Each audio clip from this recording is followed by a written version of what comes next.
दुसरी ते आठवीचा मूल्यमापन चाचणीचा पेपर फुटलाय। एका यूट्यूब चॅनलनं व्हायरल केलाय पेपर फोडणाऱ्या यूट्यूब चॅनल धारकावर गुन्हा दाखल आहे। विश्रामबाग पोलीस ठाण्यात अज्ञात यूट्यूबरवर गुन्हा दाखल आहे। पोलिसांकडून शोध सुरू आहे।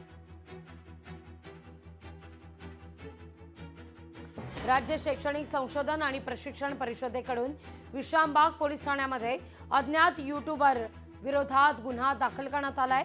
अधिक माहिती घेऊया आपले प्रतिनिधी चंद्रशेखर भांगे यांच्याकडून। चंद्रशेखर, काय अधिक माहिती या सगळ्या संदर्भात? लागली खरं तर राज्यातील अनुदानित आणि विना अनुदानित शाळेमधील दुसरी ते आठवीच्या या सगळ्या विद्यार्थ्यांचा हा पेपर होता।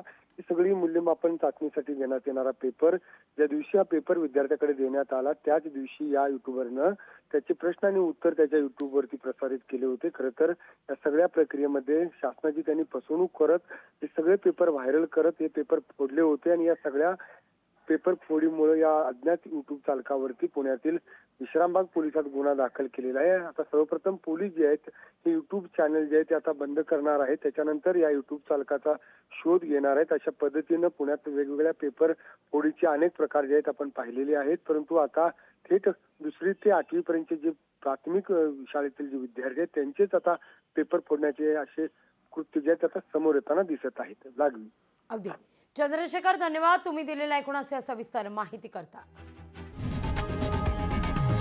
लोकशाही मराठी ऐका, पहा, जागरूक रहा।